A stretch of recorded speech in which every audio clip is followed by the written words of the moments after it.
صباحكم فل. يا ترى احساسكم ايه وربنا خلق لكم كل الجمال اللي حواليكوا ده عشانكم؟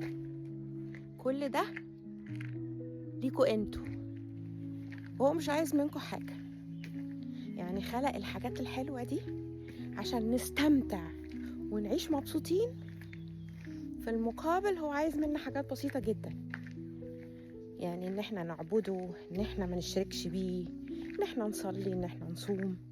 حاجات كلها بسيطة، ان احنا نبطل غلط، ان احنا نتعامل مع الناس باحترام بحب، وان احنا نفتكر ربنا دايما في كل حاجة، وان احنا قلنا نصلي، وان احنا ما نشربش خمرة، وان احنا ما ناكلش خنزير، وان احنا نتقي الله في كل شيء. ايه ده؟ ايه الرب العظيم ده يا جماعة؟ بصوا الله، بصوا الطيور بتتصبح، بتقول صباحكم فل اهو، نازلين يفطروا. بصوا الجمال.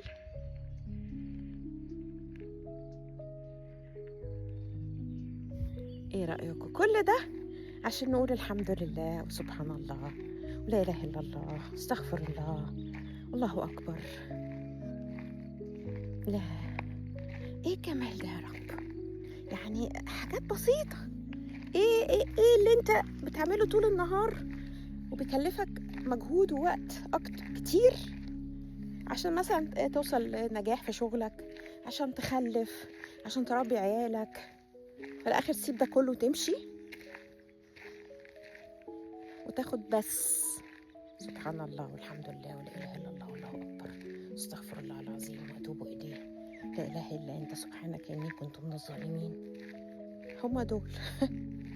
وتقول وتصلي وتصوم وتزكي لو عندك مقدرة، وتحج لو تقدر. مش كل الناس مفروض عليها الحج. ايه الصعب في ده؟ ليه الناس متخيلة ان الاسلام ده حاجة وحشة؟ ليه الناس متخيلة ان الاسلام ده عدو البني ادمين وعدو المرأة ايه ده؟ ده هم لو قروا الكتاب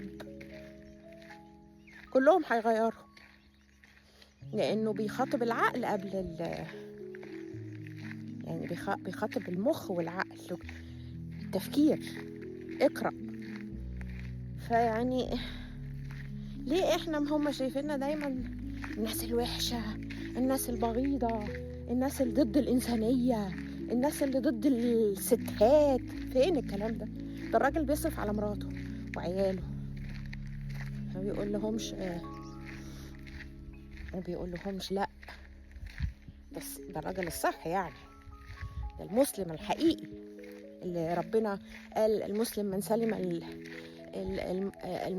الناس من لسانه ويده، مش اللي بيضرب، مش اللي بيشتم، مش بيقل أدبه، مش بيعمل خطط، مش بيأسفن. هو ده المسلم. فين يا جماعة؟ ليه احنا مورينهم صور وحشة عننا؟ ليه احنا مش مورينهم احسن ما عندنا زي ما هم بيورونا، بالرغم ان هم عندهم عيوب صعبة كتير؟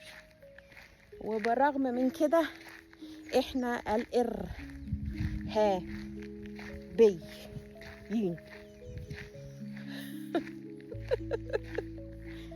صباحكم فل. رشا امين.